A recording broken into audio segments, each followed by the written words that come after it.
प्यारे बच्चों, आज मैं आपको नया चैप्टर वैद्युत चालन के बारे में बताने जा रहा हूँ। उसमें सबसे पहला टॉपिक बेटा है वैद्युत धारा। मतलब वैद्युत धारा से आप क्या समझते हैं, ये सब पहले कक्षाओं में आप पढ़ भी चुके हैं, लेकिन फिर आप समझेंगे। एक बार ध्यान देखें, वैद्युत धारा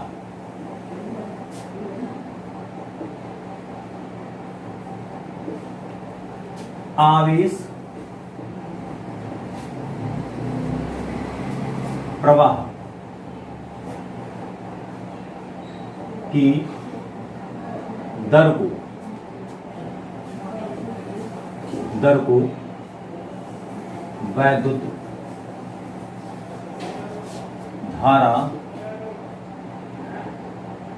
कहती है। मतलब ये होगा I बराबर Q अपान T। इसे बेटा हम लोग I से प्रकट करते हैं, इसे I से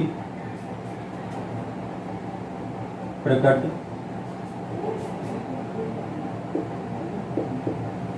करते हैं। इसका मात्रक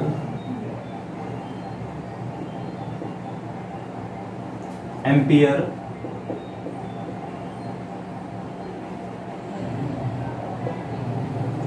होता है। अब बेटा सूत्र आप देख रहे हैं, यहां पे इसका मात्रा देखा है कूलाम पर सेकंड कहें या एम्पियर कहें बेटा। अब यदि इसमें हम कह दें, यदि समय का मान 1 सेकंड हो जाए बेटा, उस स्थिति में I बराबर हो जाएगा हमारा Q के। इसका मतलब एकांक समय में किसी चालक में आवेश प्रवाह जो होंगे बेटा, वही हमारा धारा कहलाता है किसी चालक के लिए। अब अगर हम मालूम कर लें, जैसा आप जानते हैं Q बराबर N इंटू E होता है बेटा। हम मालूम कर रहे हैं कि 1 कूलाम आवेश के लिए कितने इलेक्ट्रॉनों की आवश्यकता होती है बेटा। Q 1 कूलाम हमारा है, इलेक्ट्रॉनों की संख्या आप जानते हैं, 1 coulomb 1.6 into 10 to power minus 19 electron पर आवेश इतना होता है बेटा।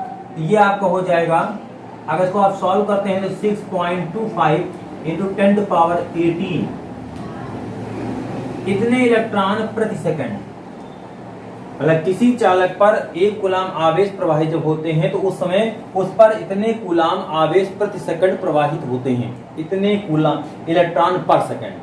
ये हमारा है नंबर ऑफ इलेक्ट्रॉन। ये इलेक्ट्रॉन प्रति सेकंड का फ्लो होता है बेटा, जो कि बहुत ही महत्वपूर्ण चीज है। इलेक्ट्रॉन प्रति सेकंड ये बहुत ही महत्वपूर्ण चीज है बेटा। ध्यान रखिएगा कि किसी चालक तार पर अगर हम 1 कूलाम आवेश प्रवाहित करना चाहें, उस अवस्था में उस पर 6.25 इंटू 10 टू पावर 18 इलेक्ट्रॉन पर सेकंड प्रवाहित होंगे 1 कूलाम के लिए। ये बहुत ही महत्वपूर्ण बात है, समझ में आया होगा बेटा। टॉपिक बेटा हमारा है वैद्युत धारा एक अदिश राशि है। जैसा कि आप सभी लोग जानते हैं, वैद्युत धारा जो हमारा है अदिश राशि है, लेकिन वो देखने में ऐसा लगता है कि धारा एक सदिश राशि है बेटा। लेकिन कैसे, इसके बारे में जानकारी लेते हैं। अगर 2 चालक तार ले लें इस तरह से, एक तार हमारा है AO है और दूसरा हमारा BO है, ये C है। ये 2 तार एक दूसरे से म्यूचुअल परपेंडिकुलर हैं और ये O बिंदु पे आपस में आकर जुड़ते हैं बेटा। और तीसरा तार ये है, इस पे ये धारा बाहर निकल जाती है उसी तार पे। अब अगर थोड़ी देर के लिए बात करते हैं, इस वायर पे 3 एम्पियर धारा बह रही है, इस वायर पे 4 एम्पियर की धारा बह रही है। तो सिंपल सा एक नियम है, यहां पर 3 धन 4 7 एम्पियर होना चाहिए। एक सामान्य नियम के तहत यहाँ 7 एम्पियर होनी चाहिए। अब बेटा ये तो सामान्य नियम है कि 2 तार है, 3 एम्पियर है, 4, जैसे एक टोकरी में 3 आम डाल दें, 4 आम डाल दें, दोनों को जोड़ने पे कुल आम कितने हो गए, 7 आम हो गए। ये साधारण सा नियम हो गया गणित का। तो ये नियम यहाँ पर लागू था। 3 एम्पियर 4 एम्पियर इस तार पे, उसी तार से जो चालक है हमारा, उससे जो धारा बाहर जा रही होगी उस पे 7 एम्पियर की धारा होनी चाहिए। परंतु इसमें बेटा एक नियम और है, सदिशों के लिए नियम बताया गया है कि कोई राशि सदिश राशि तब है जब उसमें परिमाण हो और दिशा हो। ये तो सामान्य प्रॉपर्टी है, परिमाण और दिशा होना सामान्य बात है। लेकिन अगर वह वेक्टर के सदिश योग के नियम का भी पूर्णतः पालन करता है, वेक्टर के सदिश योग का पूर्णतः पालन करता है, तो ही वह भौतिक राशि सदिश राशि कहलाएगी, अदरवाइज नहीं कहलाएगी। तो ये जो धारा है हमारा, ये आपका इसमें परिमाण तो रहता है, अब कुछ हद तक हम कह सकते हैं दिशा है, लेकिन ये वेक्टर के योग के नियम का पालन नहीं करता है। अब हम उसको दिखाने जा रहे हैं आपको शायद मालूम है, r बराबर होता है under root A square plus B square plus 2ab cos theta. ये दो वेक्टर हमारा ए बी है और एक दूसरे झुका हुआ थीटा है। उस स्थिति में परिणामी वेक्टर का मान ये बेटा होगा, ये आप जानते हैं। अब बेटा यहाँ पे निकालना है परिणामी धारा कितनी होगी, r बराबर हो जाएगा a मतलब जो पहली धारा जा रही है वो एक हमारा ये 3 है, b मतलब हो जाएगा आपका 4 ampere plus 2a into B और cos 90 डिग्री, क्योंकि इनके बीच जो झुकाव है बेटा 90 डिग्री का है। r बराबर हो जाएगा अंडर रूट 3 का स्क्वायर 9, 4 का स्क्वायर 16 हो जाएगा और 3 cos 90 का मान 0 होता है बेटा। तो ऐसा कुछ हुआ, तो आप देख रहे हैं r हो जाएगा 16 9 25, तो r बराबर हो गया बेटा 5। यहाँ खुद देख रहे हैं यहाँ r की वैल्यू 5 आ रही है, जबकि इस रूल के तहत अगर देखा जाए 7 एम्पियर।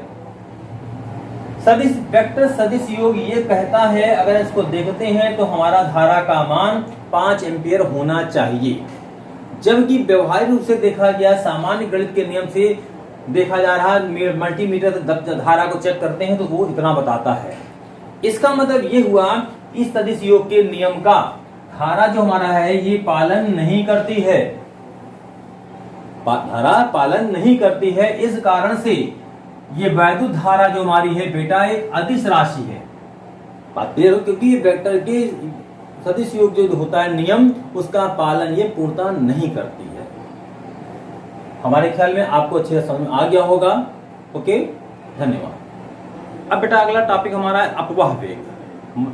अपवाह वेग में होता क्या एक्चुअली बेटा, जैसा कि आप देख रहे हैं बताया गया, जब हम किसी धातु के तार के सिरों को एक बैटरी जोड़ देते हैं। फॉर एग्जाम्पल देख लीजिए, ये कोई चालक तार है तुम्हारा ए और बी है बेटा, इसको किसी हम बैटरी से जोड़ रहे हैं बेटा, ये हमारी बैटरी है, इससे इसको जोड़ दे रहे हैं इस तरह से।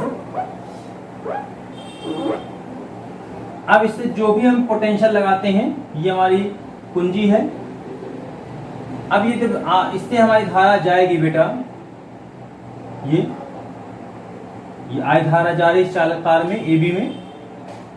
तो जब जोड़ते हैं तो इलेक्ट्रॉनों की टक्कर से, जैसा कि आप जानते हैं जो चालक होता है, चालक पर छोटे छोटे जो धातु के कण होते हैं, लगभग उसमें इलेक्ट्रॉनों की जो संख्या होती है 10 की घात 29 से लेकर 10 की घात 32 तक इलेक्ट्रॉनों संख्या होती है बेटा पर यूनिट वॉल्यूम में। 29 से 32 तक होती है, ये डिपेंड करता है अलग अलग मेटल के नेचर पे। तो उसमें पर यूनिट वॉल्यूम में 10 की घात 28 से लेकर 32 तक जो मुख्य इलेक्ट्रॉन होते हैं बेटा, वो धारा बहने से वो हीट अप होने लगते हैं। उष्मा टक्कर होने के बाद उष्मा होती निकलने लगती है, उष्मा के रूप में उसका क्षय होता है बेटा, जिससे ऊर्जा लॉस होता है और फिर उस जो विभवांतर है उसको उतना एक्सेलरेट नहीं कर पाता क्षय होने के कारण जितना करना चाहिए। ऐसी अवस्था में उसको बहुत छोटा सा ही वेग दे पाता है, जो लगभग 10 की घात -4 मीटर पर सेकंड की कोटि का ही होता है बेटा। और यही जो हमारा है वेग जो है इलेक्ट्रॉनों को उसमें वेग के ऊपर आरोपित रहता है। इस सूक्ष्म नियत वेग को बेटा ही अपवाह वेग कहते हैं। अब अगर मान ले चालक तार हमारा ए बी है, उसमें आई धारा टी समय तक प्रवाहित होती है, तो आई बराबर आपको मालूम बेटा Q/T होता है। और अगर इस चालक तार पर इलेक्ट्रॉनों की संख्या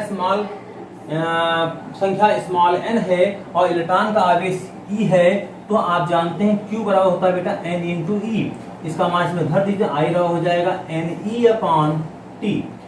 ये हमको सूत्र मिल जाएगा धारा के लिए, जब किसी चालक तार में कोई धारा बह रही होती है, वहां पर n हमारा जो है इलेक्ट्रॉनों की संख्या है मुक्त इलेक्ट्रॉनों की, और E हमारा एक इलेक्ट्रॉन का आवेश है, T हमारा समय है। मेरे ख्याल में आपको यहाँ तक कोई भी समस्या नहीं होगी। धन्यवाद।